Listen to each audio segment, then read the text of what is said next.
Do you ever start fall with big dreams? You got everything planned, you're ready to go, but then you only feel like by October you're just sprinting through the chaos? Or maybe you crush the first month and then you hit the mid-semester wall and wonder why you ever left your lifeguard job. It's a good question, John. But today we're unlocking 6 practical things, easy things, and moves that you can do to help start and keep with high momentum and keep your student ministry strong all year, all right? Or at least through the fall until you take a break. No smoke, no mirrors, and no t-shirt cannons required, okay? I thought you were going to say glitter cannons at first, but I would never use a glitter cannon, John. Ever. One time I used ship your enemies glitter, but that's a different story. But if you stick with us, you'll not only get the survival guide, but in the second half, we're going to give you a high octane strategy, real tools, leader hacks, and the kind of insider info that could save your ministry and your sanity this fall. Quit running on 87 unleaded. We'll put you up to 93, baby. Let's kick it off and make this the strongest fall yet. I believe that we stand on the verge of a historic moment. You ask them what it is about rock and roll music that they like, and the first thing they'll say is the beat, the beat, the beat. I found pardon for my past, power for the present, bright prospect for the future. If you talk to the average teenager of today, I know what it does to you. That could have an unparalleled and unprecedented impact. I've got a story to tell. Have you? Listen, here's what we got today. One of my favorite, whether I'm training student pastors, volunteers, it doesn't matter who it is. And really, it doesn't necessarily matter what it's about. It could even be not just about ministry, but about other things. I love the movie Hoosiers, which is actually a long time ago in 2000, it got voted the sports movie of the century for the 1900s, and with good reason. It is an excellent movie, but I love to watch as Gene Hackman coaches this team. The long story is he's a disgraced college coach who has a bad temper, and then he gets a second chance. True story with a team. It's actually Milan and Muncie, Indiana, were the real names of the places they're making it about. But when he goes to this team, here's what he walks into. He walks into a group of parents and people who don't have anything better in their lives to do but to worry about high school basketball, and that's all they got. Which that's a whole nother conversation. But in the midst of it, he ends up telling all of his guys, he whittles his team down. It's kind of like a Gideon scenario. It feels like he whittles his team down, even kicks a guy off. And so they only have 5 guys and no extras. And he tells them at one point that you're not allowed to shoot. And they get angry, and everybody gets angry at it. And then the kids are like, what do you mean we don't shoot? He goes, this isn't fun. And he says, my practices weren't designed for you to be fun. And then he has a rule. You pass the ball 5 times before you shoot. But in this moment, he gets confronted by the parents, and there's a whole moment here. But here's what the key was. And he tells them fundamentals. He says, it doesn't matter. Everybody wants to shoot. He said, you're going to be the fastest team on the court. You're going to dribble better than anybody else. Your ball handling is better. Everything that you do will be better because you're going to focus on the fundamentals. And I think that we have a very similar and the same kind of mentality in ministry specifically. We have it culturally, but it works its way into ministry this way. None of us want to be good at the fundamentals. And so we find ourselves, I think, being very vapid, we let people down. We ruin trust because we're always talking about all the things we're going to do here. And then we fail to do the things that are most important here. And we're not good at it, John. We're bad at it. Like the reason I think that so many of us, so many times it becomes all about events and it's all about dodgeball to get kids saved is because most student pastors and pastors in general probably struggle to walk people through the gospel. I mean, like, and to lead them to the gospel. Like, the reason we hire, it's one thing to hire a speaker for D Now or camp. I think those are important things. I love to go do those things. But I think if it's always about evangelism, it's always about an evangelism. It's always about getting a decision. Sometimes I wonder, I don't think that discipleship and the gospel are mutually exclusive things. They happen together, but we're tuned towards not being good at the basics. I mean, how many times do we just base a Bible study off of a book rather than the Bible? And so I just think for us as believers, especially as student pastors, we need to keep in mind the fact that as we start fall, it's a really big deal that we start it strong, but we start it strong with the things that matter, and we keep the fundamentals key. Because before we know it, we're that kid like I was at the 3-point line trying to chuck it every time going, I just want a 3, and my 3-point percentage is 2%. Yeah. Well, and it's funny that you talk about fundamentals in that way because I think that I come from more of a sports background, and that when I think of championship caliber teams in football, you have like most everybody's thinking the Patriots of the 2000s or the Cowboys of the 90s or, whatever. But really and truly, like if you think about the history of the NFL, you have Vince Lombardi, the Vince Lombardi Trophy, Super Bowl. His win-loss record is insane. I don't know if you ever have looked it up, like what his win-loss record was. I know The amount of games he won is ridiculous, and the amount of championships he won is ridiculous. He won a ton of NFL championships prior to the Super Bowl era, and then the first 2 Super Bowls. But it's always one of the craziest things to me is he would come back in from the off season, and he would gather his team. He'd do it every year. He would gather his team around. They'd all take a knee, and he would hold up in front of them a football, and he would say, "Gentlemen, this is a football." At the very first practice. Now you just think these guys, 3, 4, 5 championships, they know what a football is. Right. But his whole point was, gentlemen, this is a football. And they would practice throwing, catching, and tackling for 2 weeks. Yeah. That's all they did. Because his whole point was, we can do all these other things, but if we don't hone in and just do the boring work of throwing, catching, and tackling, understanding a football is a football, and we're not going to be able to do anything of value. And that strategy is one of the things you and I think about in terms of building weekly rhythms. Those things are the fundamentals that take you so much further than the big flashy events. Well, and somehow, and I'm going to be honest with you, even I pick on events a lot, but even past the event, just the practices in general, that fouls up. You don't have to be a giant event-driven place, right? It can just be in how you manage your time and how you build up what you're doing. And I think what we don't understand is it doesn't matter if you've got I love this moment. I think it's really brilliant if the coach really did this, but Gene Hackman did it in Hoosiers. But when they're just nowhere, nobody, small team, and they go to the state championship, and it's a big deal. And I remember in the scene, they walk into this, it's the biggest arena any of them had ever seen. And Gene Hackman just tells them, he gives them a tape measure, and he says, "Take this." He said, "Jump on his shoulders." And this kid jumps up and he takes it, and he drops the tape measure and he goes, "How much?" And he says, 10 feet. He says, "Okay." And then he measures the free throw line. "How much?" And he gives it however many feet. And he says, they roll it back up, and Hackman looks at him and goes, "Gentlemen, I think you'll find the same measurements at our gym back home." And then I've never actually seen this movie, but this makes me want to watch it. You've got to watch it.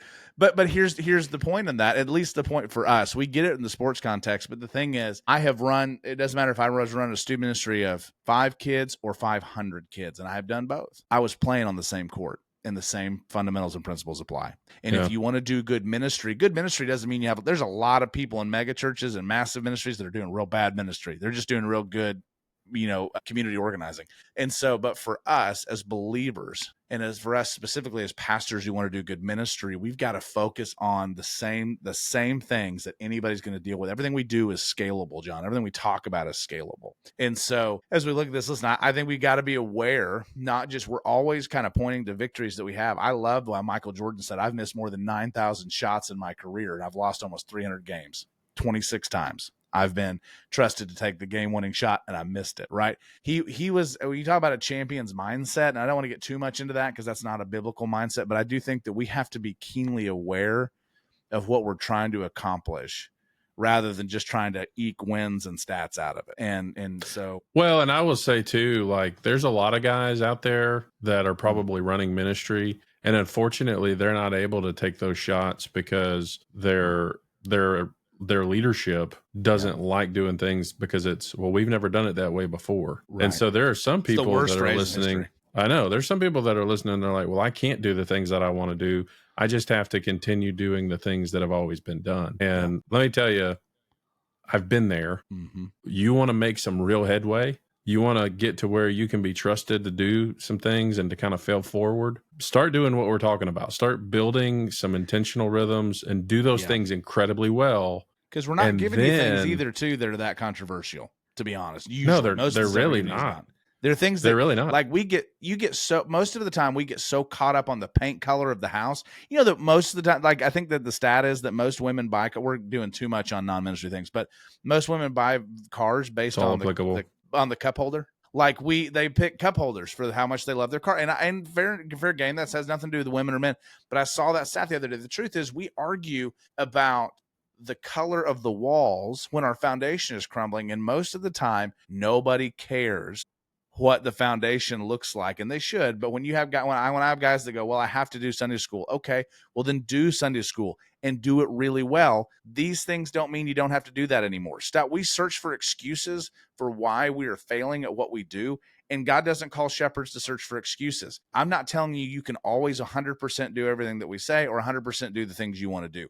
That's just not life. And you need to get over it if that's the problem. The second thing is do what you can where you are with what you have.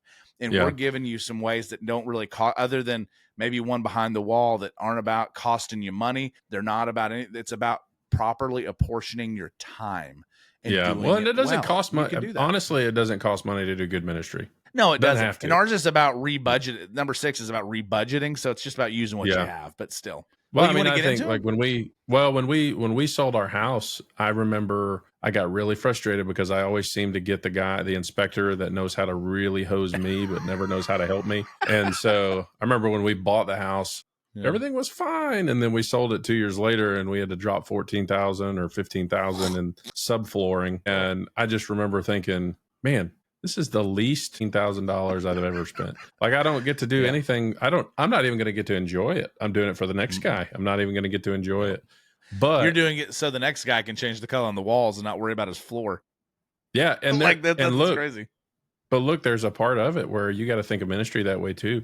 You're a temporary steward until the next person comes into your position, because ultimately you are replaceable. And to think that you're not is foolish. And we should all be trying to work ourselves out of a job, but also making sure that we're leaving it better for the next guy. And so, look, if you can put $20,000 in the foundation, and do the things that they're not the sexy things. They're not the big events, but it's the stuff that makes you really effective. I'm going to tell you too, the idea I'm not going to keep even dogging on events. I'm going to say this. It's not about the events. It's not even about how nice your room is. Well, we always want. Yeah, no, we do. But I'm saying like let's just broaden it out to take away those things. Unless your room smells of mold and urine and it's a biohazard, your room is not the thing. We have this, if you build it, they will come field of dreams mentality, and that's not ministry. And so when we people come because they are loved, because they'll leave if it smells like pee. Well, that's fair. But again, that's the we take everything to the extreme of like, well, it's my room. Like we John, you and I talked with guys who were doing horribly leading in several ways, lost jobs even. And a lot of times you lose jobs and it's not your fault in ministry. And I get all that, but we've had guys that have even lost positions though, not because, and they have blamed every other thing. And when you bring up, hey, why don't you do this and help explain it? They won't do that because that's just not going to work. And this isn't going to work. And you go, well, then what have you tried? Well, I've just been doing what I'm doing. And my thing is, what we're talking about here is that good ministry can, and listen, I've been in toxic churches. I was in toxic churches for 15 years. You've been in toxic churches, and we've watched good and healthy growth, and even growth that outlasted us in those places, only because we were doing what built strong foundations. I'm going to tell you what a strong foundation is not. It's not having to have an Instagram moment for everything you do. Strong foundations are not, it's not how cool you are on social media. Those are all good things. Those are helpful things to explain what you're doing. But let's just break these down. We got 4 of them for this side of the wall, and then we got 2 at the end of it. The first one is this. It is the one that everybody tends to agree is important, and nobody does. And it's build consistent weekly communication. Like that is 6 simple ways to start student ministry strong this fall and continue. It is, we're going to talk about why is rhythm greater than random blasts, right? Mm-hmm. And I would tell you, it's the same reason why your marriage is better when your wife doesn't just pop in once every couple weeks when you don't expect her, and then she goes and lives somewhere else. Well, it's also, don't you hate the guy? Don't you hate the guy that only calls when they need something? Oh my gosh, yes. Or they it's only so much think better about when you can just yeah. Like when But yeah, that's the exact point. It's the same thing with a marriage. It's the same thing with friends. It's the same thing with any of it. There are so many guys, and I think about it like a bank, right? You're building relational capital. You're investing in an account, and you say, well, I don't have time to talk with every parent all the time. Well, fair enough. I get that, but you do have the time to at least keep a steady stream of quality communication and important information, because here's the thing, you have no legs to stand on if you say, well, you missed the email I sent, and they go, well, I don't know, it went to spam because I don't ever get emails from you. And you send 1 or 2 emails every couple months. And I don't need to hear from the guy that goes, well, we do it once a month because that's better. Well, good. Then if you're doing it once a month and that is better, good. The thing is, consistency over time builds trust, and trust builds relationships. And so we need to get to this point where, and we have a tool behind the wall called touch points, where you can send parent communication, leader communication, even student text. You get templates for all of those things. And that's just one of all the different things that we offer. And we do that not because we thought it sounded cool. It was a lot of work. We did it so that you could every week have a catalyst when you see your parents on Sundays and go, hey, did you catch my email? Okay, good. Or so that when you do have somebody that comes up and goes, John, I didn't get the email, you can go, well, it comes every week and it's there, right? Like we want to give you the tools to succeed. And so I'm going to tell you, whether it's with your students, whether it's with your parents, sometimes how we reach parents that are not even in church and we're reaching their students is that they see the love and investment we have in them continually through what they get. Yep. So I don't know. That's my thought. That is a long win. John, you do that very well, right? We after everything that you I mean, I like to think so.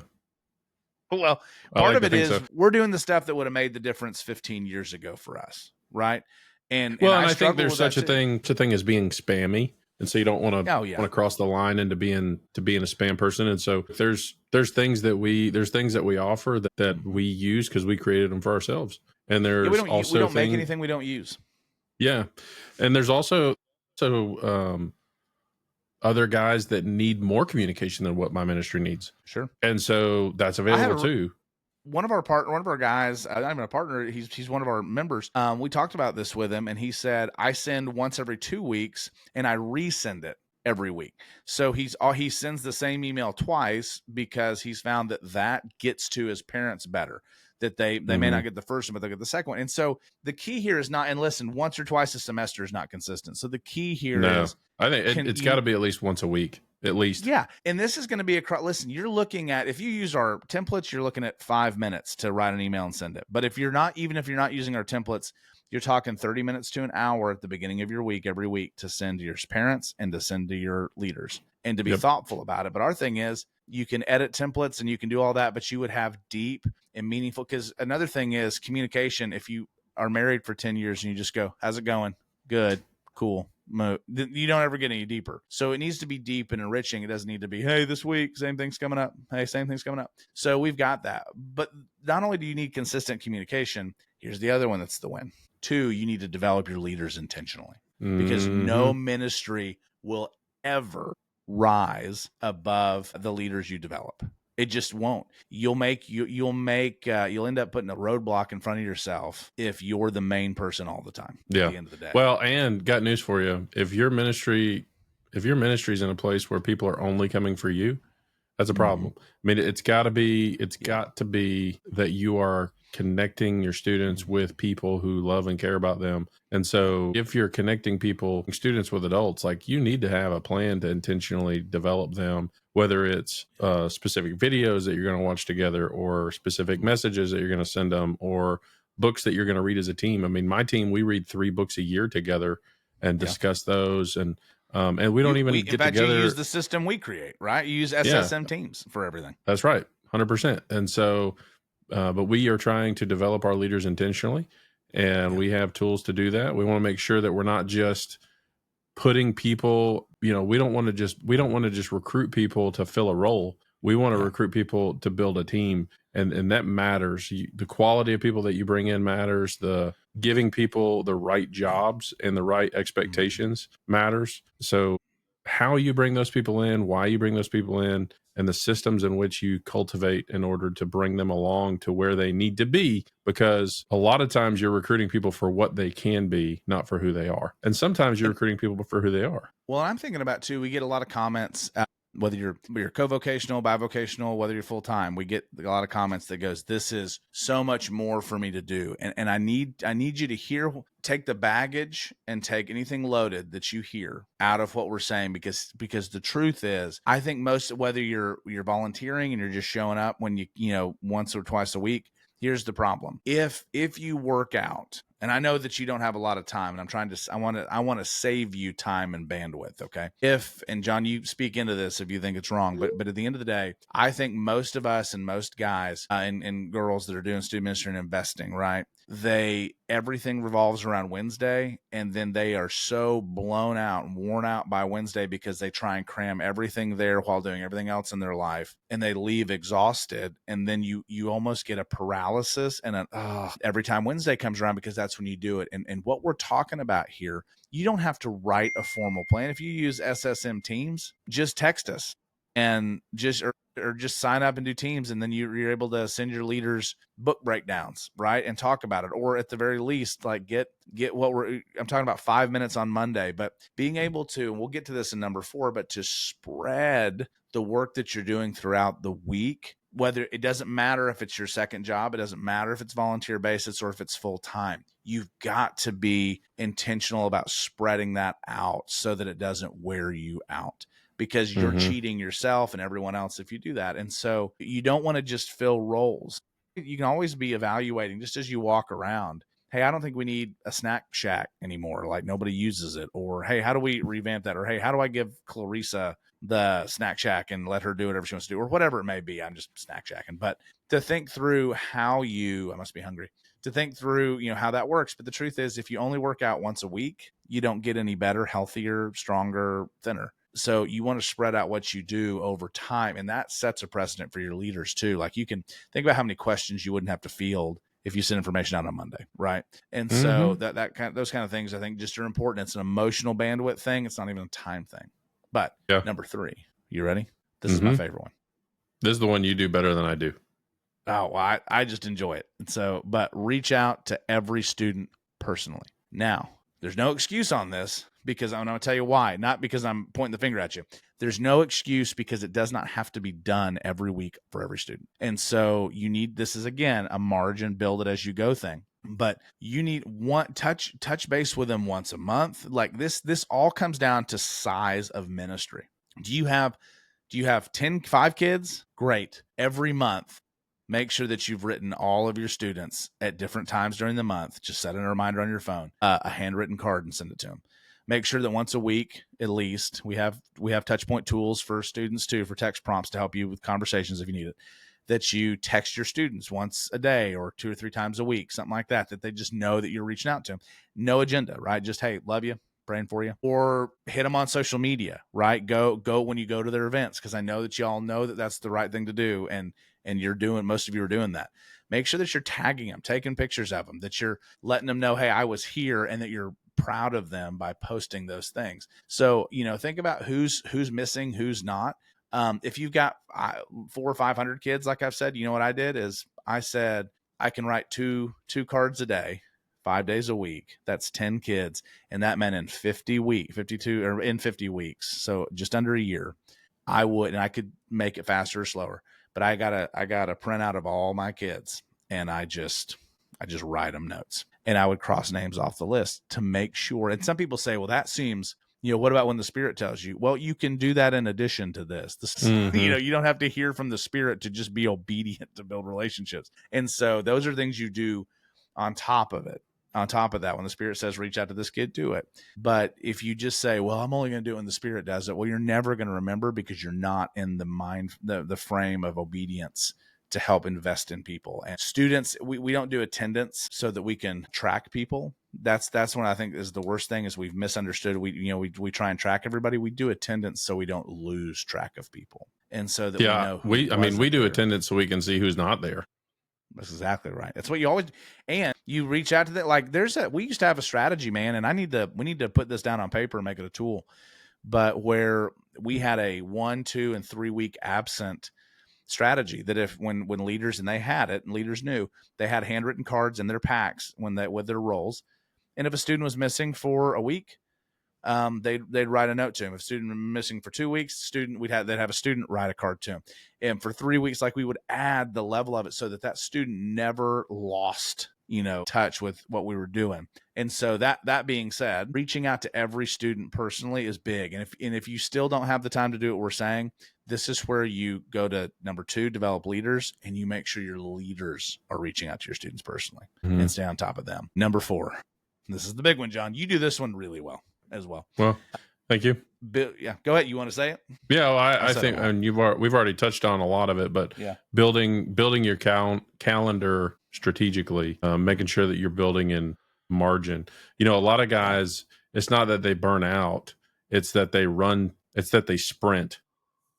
Yeah, and right. I think that a lot of times people sprint instead of realizing you need to just go on a jog. You gotta plan anchor events and protect your downtime. So make sure you've got landmarks throughout the year so that you're not getting super exhausted. You're not trying to sprint from fall kickoff in August all the way till graduation in May. You're going, all right, we're gonna have a nice run here, and we're gonna spread it out across 8 weeks. We've got a series on hermeneutics. 4 weeks, we're gonna have an Advent study. And I'm going to plan according to that. And then, we're going to do a thing at fall. We're going to do a thing at Christmas. And so make sure that you're trying to broaden the scope of your year, but also identify how you're breaking that thing up. I struggle sometimes to think we want that we would say that we want to be different than the world in what we do. We want the world to see difference.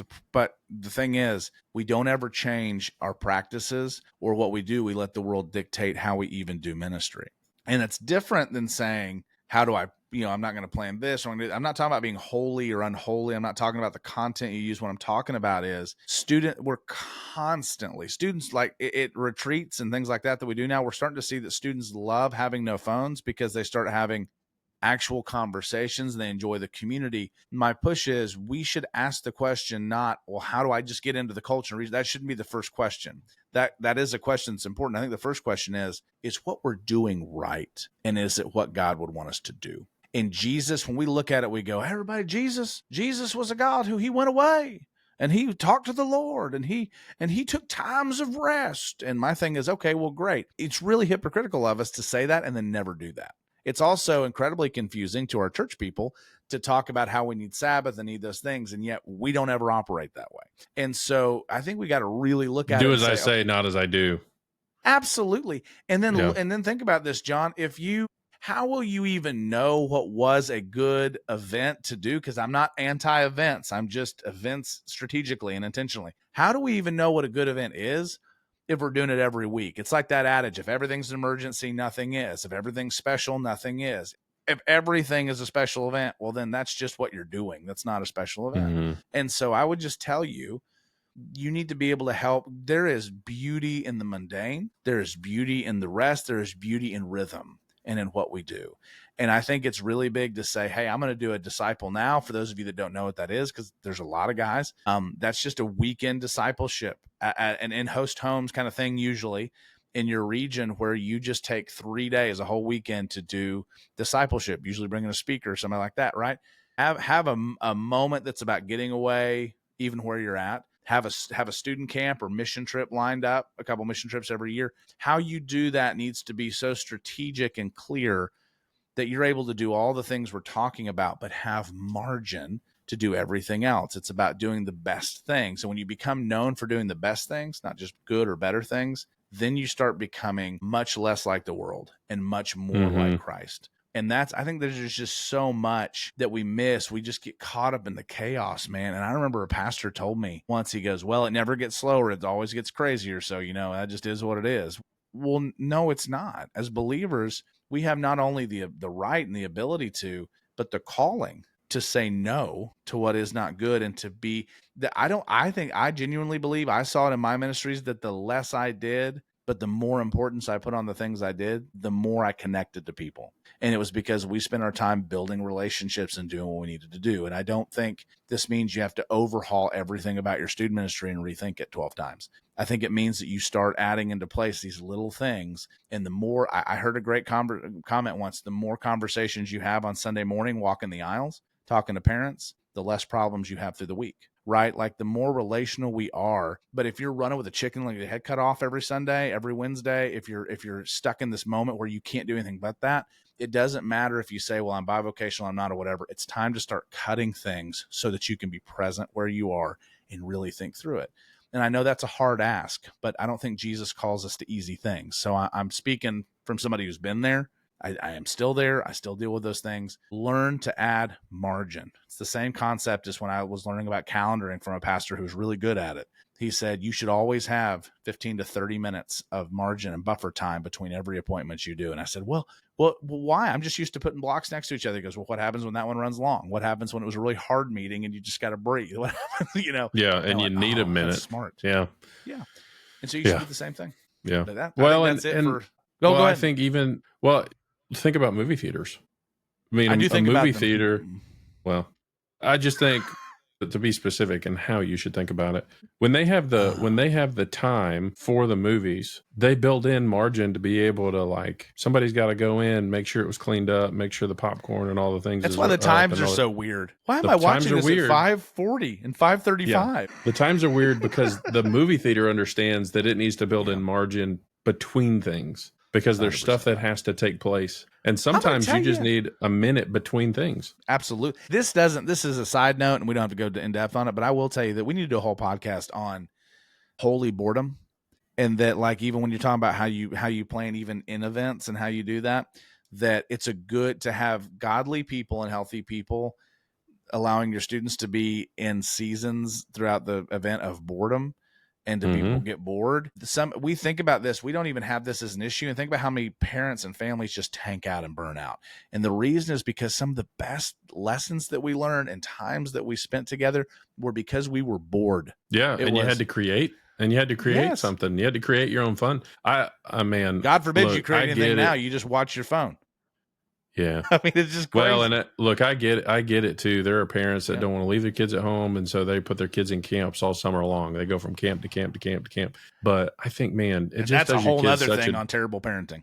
Yeah, and sometimes I get it. Sometimes you don't want your kid to be at the house, and but other times it's like, I just remember being at the house. I remember being at the house and having to make our own fun and having to do stuff. And I think sometimes we have overly programmed students.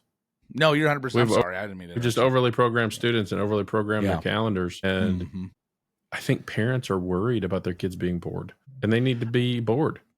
I do. I said that about terrible parenting, and I don't want that to come back to bite me. I want to make this point. I think that there is a real struggle. I think parents struggle to like their kids, and they don't want to be around them because they don't know what that really looks like to like their kids. And I think that, to your point, they don't want them to be bored because they're more concerned with comparing, because the world tells us to do that, right? And this is another thing. There's a lot of FOMO. Well, what if my kid misses out on this? What if my kid misses out on that? There's a ton of FOMO. And the truth is, you know what? It's good for them to miss out on things. It's good for them to learn what that looks like, because you've got multiple generations now of spoiled and broken kids raising kids that never had to make a value decision. And I'm not, this isn't even an argument. Well, we had that. We had that happen when I pulled our student ministry out of the Community Disciple Now. And that's right. The churches across town ended up planning it the same weekend we were doing it. That was a really healthy I thought that was the greatest. Well, I thought it was the greatest thing ever, because what ended up happening was people had to make a choice. Yep. They couldn't do both. And that was so refreshing to me. And I was having conversations with parents like, I don't know what to do. I don't know what to do. And I'm like, well, you lost some and you gained some. And it wasn't about like you just took everybody with you. Like there's an integrity to what you're saying here. I just need to make sure everybody knows that. Like, you didn't go, I won the war and they all picked. No, I remember you even going, man, I'm really sad these guys aren't going to be here, but I'm happy they're going to one. Right. Right. Yeah. We had kids that went to the other one, and because they wanted to go to the big one where there was 10 churches. And I get that, but I did it because I knew this particular last January, I needed that time to be intentional with just being my students. Right. And the ones that understood and appreciated that feedback and that conversation and vision from me, they bought in and their kids came. But there were some that were like really struggled. They were on the wall and kind of waffled between, I don't know how to tell my kid they can't do both. And it was empowering as a youth pastor to tell parents like, and you don't need to put them in a position where they can do both. You need to make them choose. I want to always have value on the side of the wall. And this is normally something we'd share probably behind the wall just to help add some value.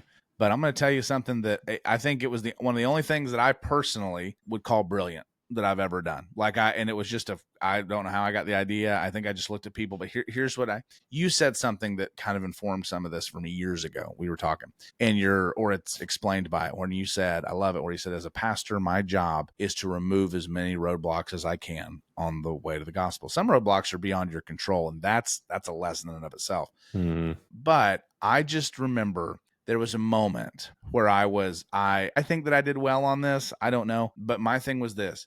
People are going to live lives. I think we need to look at it more like a planet than we do like a list, that they need to be gravitate around Christ. I don't think that everybody should, all 52 weeks a year, should always be at a church gathering. I'm not saying that doesn't have to be the case. There's going to be vacations or people sick or you've got to travel. All that stuff happens. That happened in Paul's day.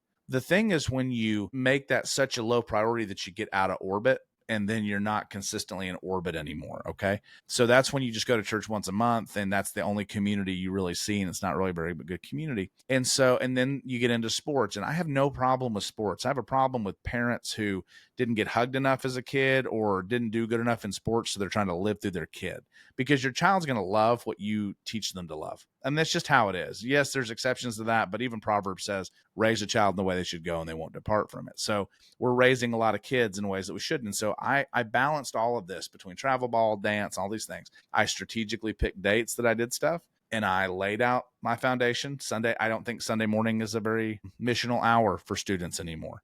And so we focused on parents doing that. And Sunday nights, I had hundreds of kids very quickly in home groups all over the world as a soft end to the church. But in the midst of all of that, events, all those things, I planned about 3 or 4 things a year. And here's the statement that I made. And I felt like this was a good way and it's an encouraging thing for everybody, I think, is based on what we're talking about. I said, listen, you're going to pay $4,000 or $5,000 for travel ball a year. So we need to keep that as perspective. And I'm not telling you that's wrong. You will, if you did every single one of the things that we do 4 things a year, and you'll spend $750 on all of those things for the year. And most of that's camp. I said, but I will make you a promise that you will not pay more than this much money. And every year I will give you what the figure is, but it should never go above this much. I just thrown out, and they went, okay. And then I said, here's what else I'll tell you. If I can count on your money and I'm not having to worry about it, I can make it $675 a year, and you can pay on it monthly. And that way, and I told them that way I'll have cash flow for everything that we're doing, and you get a break too, because I know you're coming and you make the commitment to me. And I'm telling you, John, that was a moment where I felt like I could I could ease them on paying for things that they needed to. I only did 4 paid things a year. Everything else is free. But I did that, and then I stuck to Wednesdays and Sunday nights when I did my student gatherings well. And then I had that scenario. And what that allowed me to do was not to shame people for what they were doing wrong, because shame doesn't bring repentance. Kindness does. But I could kindly say, you've made a priority and value decision. I have to do the same thing, but here's how we can meet. And I'm telling you, man, never had a problem with that. And so how you calendar is really important. It's not important just because you got to pick just the right date. It's important because how you calendar shows who you're doing your best to value well. Well, I mean, yeah, your calendar reveals a lot about you in the same way that where your money goes shows what you value. Right. So, calendar is kind of the ministry wallet, because you're spending people's most valuable commodity, their time. Mm-hmm. And so you need to calendar well. And there's not a fight. You're picking a losing battle, because that's not the battle God called us to fight. I feel like it's a flesh and blood battle to say we've got to have top dominance on all your calendar. I mean, like on your calendar and all of those things. Like I get it, but there's some grace in there of saying, okay, I get some seasons, some people have a hard time or here and there, but this is the every week scenario that I need you to be at most of the time, and then value. And then here are the things that, even if you don't go to those things, that's okay, but here's how I'm meeting you there. Yeah. And I think that's the key. We've just got to look past those events and those things that we do need to be catalyst points. They cannot be growth points. They can't be the only thing we're banking on. And I'm going to tell you, you're going to watch those catalyst points explode when you do this stuff week to week. And so we're getting ready. We're going to go behind the wall. The better you do at the foundational boring stuff, the more often you'll have catalyst events. Nobody cares if you can hit threes all day long if you can't dribble. And if you're too out of shape to run down the court, it doesn't matter how tall you are. And there are a lot of things you can't control. Can't control your looks, can't control where you're born, can't control where you come from, can't control. So a lot of times the churches that you go to. But the things we're talking about, you can control every one of them. And you can control them and steward those things well. Yep. So, well, I thought it was good, man. We're going to go back to the second half of the wall now. And we hope to see you there. And you can be a part of this for $27 a month, but we're going to give you the first 2 weeks for free.